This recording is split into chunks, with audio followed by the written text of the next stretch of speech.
નમસ્કાર મિત્રો, અત્યારે આ મોરોના સમયમાં ખાસ જીવનમાં ઉતારવા જેવી વાત છે. આ દક્ષિણ આફ્રિકાના રાષ્ટ્રપતિ હતા નેલ્સન મંડેલા. એક વખત એ પોતાના સુરક્ષાકર્મીઓ હતા એને બધાને પોતાની હારે લઈ અને એક રેસ્ટોરન્ટની અંદર જમવાનું જમવા ગયા. જમવાનો ઓર્ડર દીધો, બધાએ ટેબલ ઉપર ગોઠવાઈ ગયા અને જમવાની રાહ જોઈને બેઠા. એ દરમિયાન નેલ્સન મંડેલાનું ધ્યાન સામે એક ટેબલ ઉપર બીજો વ્યક્તિ બેઠો હતો, જેણે ખાવાનો ઓર્ડર દઈ દીધો હતો અને પોતાનું જમવાનું આવે એની રાહ જોઈને બેઠો હતો. એને જોયો એટલે પોતાના સુરક્ષાકર્મીને પાસે બોલાવ્યો ને કીધું, બોલો જે માણસ બેઠો છે ને સામે, એને જઈને કહ્યો કે મારી સામે આવીને બેહે ટેબલ ઉપર, આયરે જમવાનું જમીએ.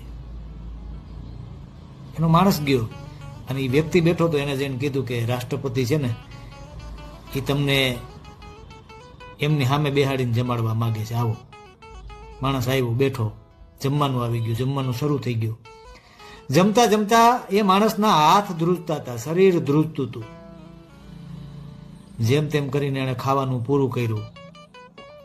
જમવાનું જમી લીધા પછી ઝડપથી એ રેસ્ટોરન્ટની બહાર નીકળી ગયો.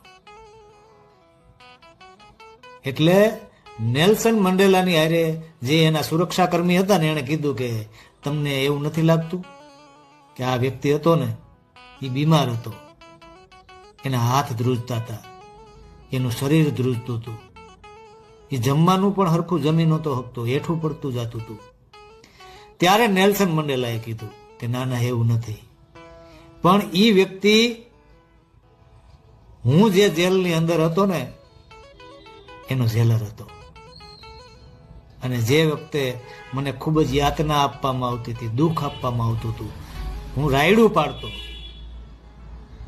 મને વેદના થતી, હું પાણી માંગતો, ત્યારે આ વ્યક્તિ છે ને મારી ઉપર પેશાબ કરતો. એટલે એ વ્યક્તિને બીક હતી કે હવે હું આ સ્ટેજ ઉપર છું, મારી પાસે સત્તા છે, તો હું એની હારે બદલો લઈશ, પણ હું એના જેવો નથી. મને ખબર છે કે બદલાની ભાવના છે ને એ વિનાશ તરફ લઈ જાય, અને ધૈર્ય, ધીરજ અને અસહિષ્ણુતાની જે માનસિકતા છે ને એ આપણને વિકાસ તરફ લઈ જાય.